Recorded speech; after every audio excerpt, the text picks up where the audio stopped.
दोस्तों तो देखिए आज हम शुरू करेंगे गैमेटोजेनेसिस।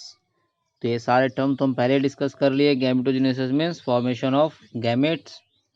अब हम यहाँ मेल की बात कर रहे हैं, यानी कि इंसानों की बात कर रहे हैं। तो मेल में होगा तो गैमेटा स्पर्म और फीमेल में होगा तो ओवम। ठीक है, यानी कि हमें स्पर्म और ओवम को प्रोड्यूस कराना है। ठीक है, यहाँ पे पर्टिकुलर। चलिए तो देखते हैं गैमेटोजेनेसिस में। The primary sex organ the testis in males and ovaries in females produce gametes. ठीक है, कि जो मेल है, मेल में जो प्राइमरी सेक्स ऑर्गन है वो है टेस्टिस, और फीमेल में जो प्राइमरी सेक्स ऑर्गन है वो है ओवरी। तो ओवरी प्रोड्यूस करता है ओवम, और टेस्टिस प्रोड्यूस करता है स्पर्म। क्लियर हुआ? Bye the process called gametogenesis, यानी जिस प्रोसेस के थ्रू ये गैमेट बनता है उस प्रोसेस को हम बोलते हैं गैमेटोजेनेसिस। ये हम पहले डिस्कस कर लिए। Formation of gamete is known as gametogenesis. In testis the immature male germ cell, तो टेस्टिस में क्या होता है? Immature male germ cell testis के अंदर। याद आया ना टेस्टिस? तो टेस्टिस के अंदर होगा आपका इमेच्योर जर्म सेल, और इस जो इमेच्योर यानी कि वो जर्म सेल अभी स्पर्म नहीं बना है तो उसको हम बोलते हैं स्पर्मेटोगोनिया। क्लियर हुआ? तो ये जो इमेच्योर मेल जर्म सेल है ये बनाता है स्पर्म बाय स्पर्मेटोजेनेसिस। क्लियर हुआ? गैमेटोजेनेसिस में फॉर्मेशन ऑफ गैमेट, चाहे वो मेल हो या फीमेल। अब पर्टिकुलर जो स्पर्म बनने का प्रोसेस है उसको हम बोलते हैं स्पर्मेटोजेनेसिस। क्लियर हुआ? कि कहीं पे भी अगर जीनेसिस वर्ड दिख जाता है आपको, जीनेसिस इट मीन्स फॉर्मेशन। अब आगे जो भी होगा, gametogenesis means formation of gamete, अब spermatogenesis means formation of sperm. Clear हुआ? यानी जो mature cell male germ cell है टेस्टिस के अंदर, वो मैच्योर होके बन जाता है स्पर्म, और उस प्रोसेस को हम बोलते हैं spermatogenesis. That begins at puberty, और ये प्रोसेस तब स्टार्ट होता है जब हमारी प्यूबर्टी आती है। प्यूबर्टी, क्लियर हुआ? तो प्यूबर्टी मीन्स जो रिप्रोडक्टिव फेज ऑफ लाइफ पढ़े थे ना हम, जुवेनाइल फेज, रिप्रोडक्टिव फेज, उसके बाद सेंसेंट। तो वही जब रिप्रोडक्टिव फेज को हम बोलते हैं प्यूबर्टी। तो प्यूबर्टी के टाइम पे ये प्रोसेस यानी कि जो मेल जर्म सेल से स्पर्म बनना स्टार्ट होता है। द स्पर्मेटोगोनिया सिंगुलर, तो अगर ये प्लूरल है तो बोलते हैं स्पर्मेटोगोनिया, और अगर सिंगल है तो इसको बोलते हैं स्पर्मेटोगोनियम। क्लियर हुआ? प्लूरल फॉर्म है स्पर्मेटोगोनिया और प्लूरल फॉर्म है प्लूरल है स्पर्मेटोगोनिया और सिंगुलर है spermatogonium. Present on the inside wall of seminiferous tubules. Seminiferous tubules याद आ गया होगा, हमने जब टेस्टिस डिस्कस किया था तो उसी टाइम पे किया था कि सेमनीफेरस ट्यूब्यूल क्या होता है। तो ये जो सेमनीफेरस ट्यूब्यूल है उसके अंदर inside wall of seminiferous tubules, यानी सेमनीफेरस ट्यूब्यूल के अंदर वाली wall multiply by mitotic division and increase in numbers. Clear हुआ? तो माइटोटिक डिवीजन एक होता है मियोटिक और एक होता है माइटोटिक। तो माइटोटिक में एज इट इज कॉपी बनता है। अगर n नंबर ऑफ क्रोमोसोम है तो n नंबर ही होगा, अगर 2n है तो 2n ही होगा, इसमें कोई कम या ज़्यादा नहीं होता है। और मियोटिक में क्या होता है? हाफ हो जाता है। तो देखिए ये जो अंदर वाली वॉल में क्या होगा, ये मल्टीप्लाई होगा माइटोटिक डिवीजन के थ्रू और अपना नंबर ये बढ़ा लेगा। Each spermatogonium is diploid and contain 46 chromosomes. Clear हुआ? तो जो भी हमारा स्पर्मेटोगोनियम है या फिर स्पर्मेटोगोनिया है तो ये होते हैं डिप्लॉयड। याद आया? डिप्लॉयड, और क्रोमोसोम का नंबर होता है 46। और यही सेल जब हाफ हो जाएगा तो क्रोमोसोम नंबर कितना हो जाएगा? 23। क्लियर हुआ? Some of the spermatogonia called primary spermatocytes periodically undergo meiosis. Clear हुआ? तो कुछ जो हमारे ये जो स्पर्मेटोगोनिया है जिसको हम बोलते हैं प्राइमरी स्पर्मेटोसाइट्स, ये होता है मियोसिस। क्लियर हुआ नहीं हुआ? ऐसे कुछ तो होंगे हमारे माइटोसिस, यानी वही मियोटिक,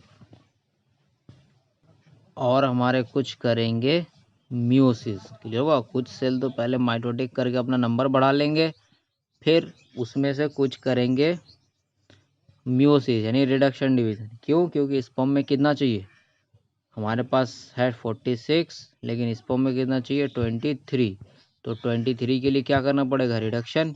क्योंकि हम पहले ही देख चुके हैं कि गैमेट में हमेशा हैप्लॉइड होता है क्रोमोसोम नंबर, ना कि डिप्लॉइड। तो इसके लिए हमें रिडक्शन डिवीज़न करवाना पड़ेगा। तो चलिए देखते हैं, ये जो स्पर्मेटोगोनिया है इसमें क्या हो जाएगा, मियोसिस। और जिस सेल का होता है मियोसिस उसको हम बोलते हैं प्राइमरी स्पर्मेटोसाइट्स। क्लियर हुआ? देखिए ध्यान से, स्पर्मेटोगोनिया का वो सेल जो मियोसिस करता है उसको हम बोलते हैं प्राइमरी स्पर्मेटोसाइट्स। ये primary spermatocyte complete the first meiotic division. तो ये पहला जो कंप्लीट करता है फर्स्ट मियोटिक डिवीज़न, इसको रिडक्शन डिवीज़न भी बोलते हैं क्योंकि हाफ हो जाता है, leading to the formation of two equal haploid cells called secondary spermatocytes. Clear हुआ कि ये होगा तो 46, तो जब 46 होगा तो यहाँ से ये मियोसिस, यहाँ पे होगा मियोसिस, और मियोसिस के बाद 23 और एक 23 यानी 2 हैप्लॉइड सेल बना देंगे, और इस हैप्लॉइड को बोलेंगे हम सेकेंडरी स्पर्मेटोसाइट। तो प्राइमरी स्पर्मेटोसाइट और सेकेंडरी स्पर्मेटोसाइट क्लियर हुआ?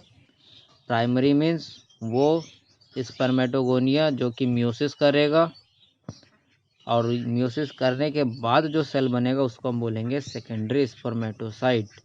और इस सेकेंडरी स्पर्मेटोसाइट के पास क्रोमोसोम नंबर कितने होने चाहिए आपके अकॉर्डिंग?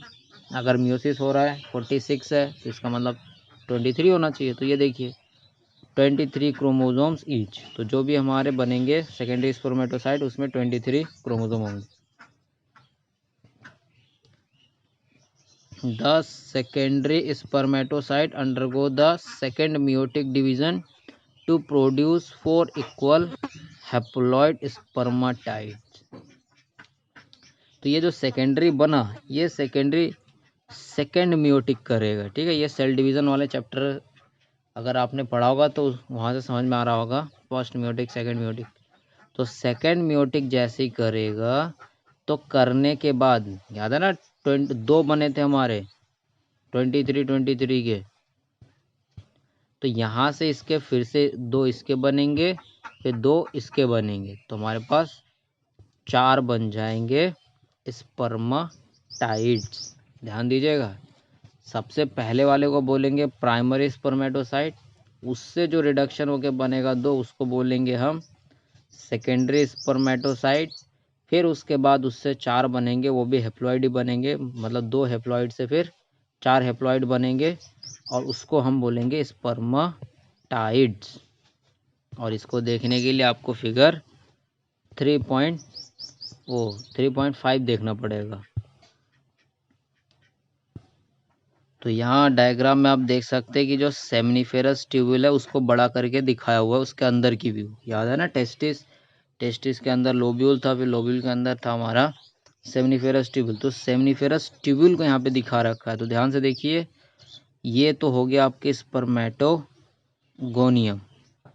ठीक है, उसके बाद स्पर्मेटोगोनियम में पर्टिकुलर होता है प्राइमरी स्पर्मेटोसाइट, फिर प्राइमरी स्पर्मेटोसाइट से देखिए बन गया सेकेंडरी स्पर्मेटोसाइट। अब इस सेकेंडरी स्पर्मेटोसाइट से ये बना आपका स्पर्माटाइड, फिर स्पर्माटाइड फिर से डेवलप होकर बनता है स्पर्मेटोजोआ। क्लियर हुआ? तो 4 step, primary secondary spermatid then spermatozoa. और ये रहा आपके सर्टोली सेल, जिसके बारे में हम पढ़ चुके थे कि ये नरिशमेंट प्रोवाइड कराता है सेल को। तो आइए थ्योरी को एक बार अगेन देख लेते हैं हम। The spermatid are transformed into spermatozoa. तो ये स्पर्माटाइड आपका बना देगा स्पर्मेटोजोआ, और इस प्रोसेस को हम बोलते हैं स्पर्मियोजेनेसिस। क्लियर हुआ? स्पर्मियोजेनेसिस वो प्रोसेस है जिसमें स्पर्माटाइड स्पर्मेटोजोआ में कन्वर्ट होता है। क्लियर हुआ? देखिए ध्यान से स्टेप याद रखिएगा। आफ्टर स्पर्मियोजेनेसिस, यानी कि जो हमारा स्पर्मेटोजोआ जो बन गया, उसके बाद क्या होगा, sperm head become embedded in Sertoli cell. तो ये जो हमारा स्पर्मेटोजोआ बन गया, ये स्पर्मेटोजोआ सर्टोली सेल के साथ अटैच हो जाएगा। क्लियर हुआ? And are finally release from the seminiferous tubule by the process called spermiation. अब इसके साथ जैसे अटैच हो जाएगा सर्टोली सेल के साथ, ये जो सेमनिफेरस ट्यूब्यूल है वहाँ से निकल जाएगा। ठीक है, वहाँ से बाहर। क्लियर हुआ? तो चलिए आगे देखते हैं। Spermatogenesis starts at the age of puberty due to significant increase in secretion of gonadotropin releasing hormone। Clear हुआ? तो ये जो स्पर्मेटोजेनेसिस ये स्टार्ट होता है प्यूबर्टी के टाइम पे। और प्यूबर्टी के टाइम पे क्यों होता है, इसके लिए भी कुछ हार्मोन रिस्पॉन्सिबल होता है, और वो हार्मोन प्यूबर्टी के टाइम पे ही रिलीज होता है। क्लियर हुआ? देखिए, spermatogenesis starts at the age of puberty due to significant increase in the secretion of gonadotrophin releasing hormone. और ये क्यों होता है, क्योंकि ये जो गोनाडोट्रोफिन रिलीजिंग हार्मोन होता है, जिसको शॉर्ट में GnRH भी बोलते हैं, इसके रिलीजिंग की वजह से। This if you recall is a hypothalamic hormone. और ये GnRH क्या है, हाइपोथैलेमिक हार्मोन। और हाइपोथैलेमस कहाँ होता है, ब्रेन के अंदर। और वही जो हाइपोथैलेमस वाला पोर्शन होता है वो रिलीज करता है GnRH। The increased level of GnRH यानी gonadotrophin releasing hormone then acts at the anterior pituitary. और ये जो GnRH निकालेगा हाइपोथैलेमस, ये एक्ट करेगा एंटीरियर पिट्यूटरी पे उसके, and stimulate secretion of gonadotrophins. और उसके बाद रिलीज करेगा ये गोनाडोट्रोफिन और luteinizing hormone and follicle stimulating hormone. ठीक है, तो 2 गोनाडोट्रोफिन हार्मोन बनाएगा, और वो 2 गोनाडोट्रोफिन का एग्जांपल क्या है, ल्यूटिनाइजिंग हार्मोन और stimulating follicle stimulating hormone. Acts at the Leydig cell. और लीडिंग सेल याद है ना, जो हमारे टेस्टिस के अंदर था, Leydig cell. And stimulates synthesis and secretion of androgen.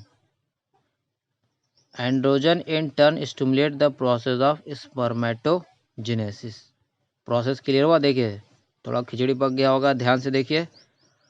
Hypothalamus बनाएगा आपका GnRH। ये GnRH फिर आप चाहे तो चार्ट फॉर्म में लिख सकते हैं। ये GnRH फिर आपका अटैक करेगा एंटीरियर पिट्यूटरी पे। तो इसकी वजह से एंटीरियर पिट्यूटरी बनाएगा 2 गोनाडोट्रोफिन हार्मोन, और वो हार्मोन है ल्यूटिनाइजिंग हार्मोन, और दूसरा वाला है फॉलिकुलर स्टिमुलेटिंग हार्मोन। अब ये हार्मोन फिर जो टेस्टिस के अंदर लीडिंग सेल था, उस लीडिंग सेल पे जाके अटैक करेगा। तो ये लीडिंग सेल आपका एंड्रोजन बनाएगा। फिर ये एंड्रोजन जैसे ही बनेगा तो इससे टेस्टिस को इन्फॉर्मेशन मिल जाएगा, या सेमिनिफेरस ट्यूब्यूल के सेल्स को इन्फॉर्मेशन मिल जाएगा कि अब हमें स्पर्म बनाना है, तब जाके स्पर्म बनेगा। क्लियर हुआ? सबसे पहले hypothalamus, then pituitary, then Leydig cell of testis, then finally androgen. FSH acts on the Sertoli cells and stimulate secretion of some factors help in process of spermiogenesis. Clear हुआ? अब topic को continue करने से पहले थोड़ा सा आप sperm का स्ट्रक्चर समझ लीजिए, क्या होता है, कैसा कैसा होता है। ये देखिए आपके सामने बना हुआ स्पर्म का स्ट्रक्चर। क्लियर हुआ? तो ये जो फ्रंट वाला पोर्शन आपको दिख रहा होगा, ये कहलाता है एक्रोजोम। और इसके चारों तरफ ये जो लेयर आपको दिख रहा होगा ना, ये लेयर है प्लाज्मा मेम्ब्रेन का। और ये जो अंदर वाला है, ये है न्यूक्लियस कंटेनिंग क्रोमोसोमल मटेरियल, यानी इसके अंदर भरा हुआ क्रोमोसोम, जो कि हैप्लॉइड है कि डिप्लॉइड है, हैप्लॉइड है।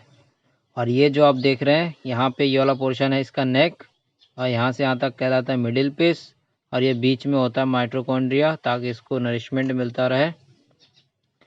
ठीक है ना। माइटोकॉन्ड्रिया क्या करता है, उसको एनर्जी प्रोवाइड कराएगा। तो वही देखिए लिखा हुआ है एनर्जी सोर्स फॉर स्विमिंग, यानी जो हमारा स्पर्म स्विम करके पहुंचेगा फैलोपियन ट्यूब तक, तो उसके लिए एनर्जी तो चाहिए। तो ये जो माइटोकॉन्ड्रिया यहाँ पे भरा हुआ है ये इसको एनर्जी प्रोवाइड कराता है। और ये पीछे ये है इसका टेल, और ये जो यहाँ से यहाँ तक आप देख रहे हैं इस पोर्शन को बोलते हैं हेड। तो आइए अब एक एक पॉइंट को हम डिटेल में डिस्कस कर लेते हैं। मैं आपको अलग से नहीं बता रहा हूँ, क्योंकि अगेन हमें जो अपनी बुक रीड करनी है तो बुक में हमें सारे पॉइंट्स मिल जाएगा, तो उसी के अकॉर्डिंग हम सारी चीज़ें समझते हुए चलेंगे, क्योंकि फिर बताना फिर हमें बुक पढ़ना ही पड़ेगा। तो आइए हम बुक में देख लेते हैं क्या लिखा हुआ है। अगर आपको पीडीएफ भी चाहिए तो आप मुझे अपना नंबर सेंड कर सकते हैं, या फिर अपने नंबर से हाई करके आप मैसेज भेज दीजिएगा, उस पर मैं आपको पीडीएफ सेंड कर दूंगा। चलिए आगे देखते हैं। Let us examine the structure of a sperm. It is a microscopic structure composed of head, neck, middle piece and a tail. तो कह रहा है ये स्पर्म माइक्रोस्कोपिक मीन्स बहुत छोटा होता है, और इसके पास एक हेड होता है, नेक होता है, मिडिल पीस और टेल होता है। तो फिगर में हमने देख रखा है। A plasma membrane involves the whole body of the sperm. और ये जो प्लाज्मा मेम्ब्रेन यानी एक लेयर होता है, कवरिंग लेयर, प्लाज्मा मेम्ब्रेन हर जगह पे हमें दिख जाता है। तो ये क्या करता है, पूरे सेल को एक कवर करके रखता है, उसका एक इन्वलप होता है, cover. The sperm head contains a enlarged haploid nucleus. देखिए, तो जो हेड होता है, हेड के पास क्या होगा, हैप्लॉइड न्यूक्लियस। क्यों? क्योंकि जो स्पर्म है ये भी गैमिट है, और इंसान के गैमिट को हम बोलते हैं स्पर्म। तो स्पर्म यानी गैमिट, और गैमिट में हमेशा होता है हैप्लॉइड। तो और वो हैप्लॉइड होगा इसके हेड, टेल या मिडिल पीस, किसके पास होगा, हेड के पास होगा। The anterior portion of which is covered by cap like structure. तो ये कैप लाइक स्ट्रक्चर से ढका हुआ होता है, जिसको हम क्या बोलते हैं, acrosome. The acrosome is filled with enzyme that help in fertilisation of ovum. तो ये जो एक्रोजोम होता है, एक्रोजोम आपको दिखाया था ना, ये जो ऊपर ये वाला पोर्शन टॉप पे जो ये वाला पोर्शन है, तो एक्रोजोम का काम क्या होता है, फर्टिलाइजेशन का ओवम के साथ। The middle piece possesses numerous mitochondria. तो इसमें बहुत सारे माइटोकॉन्ड्रिया होता है मिडिल पीस में, which produce energy for movement of tail that facilitate sperm motility essential for fertilization. तो ये क्या करता है, ये जो माइटोकॉन्ड्रिया टेल को एनर्जी प्रोवाइड कराता है, जिससे कि वो आगे बढ़ सके। देखो, जो टेल का काम क्या होता है, किसी भी तैरते हुए जानवर में टेल क्या करता है, उसको एक स्पीड प्रोवाइड कराने में मदद करता है, और स्पीड के लिए एनर्जी चाहिए, तो वो एनर्जी देता है माइटोकॉन्ड्रिया, और वो होता है मिडिल पीस में। The human male ejaculates about 200 to 300 million sperms during a coitus, of which for normal fertility at least 60% sperms must have normal shape and size. तो देखिए, कह रहा है कि एक बार के कोइटस में जो एक मेल है, देखिए कितना ज़्यादा, 200 to 300 millions of sperm secrete करते हैं। देख रहे हैं ना, millions. 1 million is equal to 10 lakh, तो अब 10 लाख से मल्टीप्लाई कर दीजिए, इतने लाख, यानी आपके सोच से भी परे का स्पर्म सिक्रेट होता है एक बार में। At least 60% sperms must have normal shape and size, and at least 40% of them must show vigorous motility. Clear हुआ, इनमें से 60% तो नॉर्मल होता है, और 40% में जो विगरस मोटिलिटी होता है। Sperms release from the seminiferous tubules are transported by accessory ducts. Clear हुआ, ये कहाँ से ट्रांसपोर्ट होता है, एक्सेसरी डक्ट के थ्रू। अब वो डक्ट आइए देखते हैं कौन कौन सा है। डक्ट हमने देखा था ना, secretion of epidermis, vas deferens, seminal vesicle and prostate are essential for maturation and motility of sperm। Clear हुआ? तो ये जो भी सिक्रेशन होता है हमारा एपिडाइडमिस, वॉज डिफरेंट या सेमिनल वेसिकल या प्रोस्टेट, तो ये सारे हेल्प करते हैं स्पर्म के मैचुरेशन के लिए और उसकी मोटिलिटी या मोबिलिटी, वही उसके मोशन के लिए, यानी उसको आगे बढ़ने में मदद करती है। The seminal plasma along with sperm constitute the semen, यानी जो नॉर्मल स्पर्म होता है जो टेस्टिस में बनता है, अब उसके साथ अगर अलग से प्लाज्मा मिक्स हो जाता है और वो प्लाज्मा सेमिनल प्लाज्मा से निकलता है, तो जब प्लाज्मा और स्पर्म इन दोनों को मिलाने के बाद जो बनता है उसको हम बोलते हैं सीमेन। यानी सीमेन क्या है? सीमेन स्पर्म प्लस प्लाज्मा, ठीक है। और स्पर्म आता है आपका टेस्टिस से, वो भी कहाँ से? सेमिनिफेरस ट्यूब्यूल से, और प्लाज्मा आता है सेमिनल प्लाज्मा से।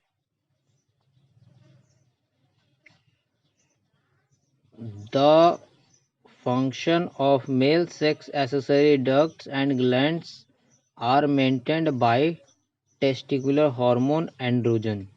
क्लियर हुआ? तो ये जो भी प्रोसेस है इसको कंट्रोल कौन करता है? टेस्टिकुलर हार्मोन, और जिसका नाम है एंड्रोजन। यानी ये जो एंड्रोजन हार्मोन है यही कंट्रोल करता है आपके जो मेल सेक्स के जो एसेसरी डक्ट मीन्स ये जो भी है epididymis, vas deferens, seminal vesicle, ये सब क्या है? एसेसरी डक्ट मीन्स केवल वो हेल्प करते हैं। तो ये सारा जो फंक्शन एंड्रोजन की वजह से रिलीज होता है।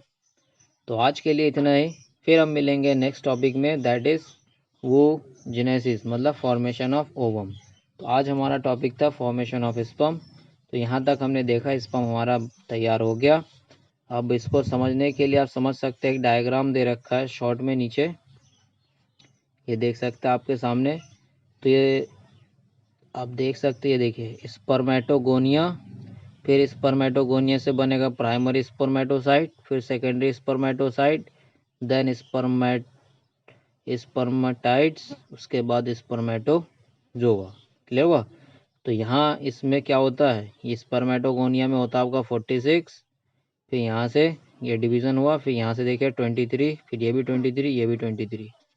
क्लियर हुआ? और यहाँ से रिडक्शन डिवीज़न हुआ तो इसमें भी क्या था? 23। क्लियर है? और ये डिवीज़न का नाम लिखा हुआ है माइटोसिस, उसके बाद first meiotic, second meiotic. Clear हुआ? और ये सामने आपके क्रोमोसोम के नंबर लिखे हुए हैं। तो इसी तरीके से अभी हम आगे ये वाला चार्ट, वुगोनिया वाला चार्ट पढ़ेंगे जब हम फीमेल वाला पार्ट डिस्कस करेंगे तब, ठीक है। तो अभी अगर आप लोग को अगर PDF फाइल चाहिए तो आप लोग प्लीज़ मुझे अपने नंबर से हाई लिख के व्हाट्सएप पे मैसेज कर सकते हैं, तो मैं उस पर आपको PDF फॉर्म में भेज दूंगा ये जो NCERT बुक है। तो ठीक है दोस्तों, अगर अच्छा लग रहा है तो प्लीज़ हमें कमेंट करके बताइए और सब्सक्राइब भी ज़रूर कर लीजिए, ताकि मैं जो भी वीडियो बनाऊँ आप तक पहुँचता रहे कंटिन्यूअस, और आपकी पढ़ाई कंटिन्यू चलते रहे। ठीक है दोस्तों, तो फिर मिलेंगे नेक्स्ट वीडियो में, तब तक के लिए सुरक्षित रहिए, पढ़ते रहिए, बढ़ते रहिए। जय हिंद।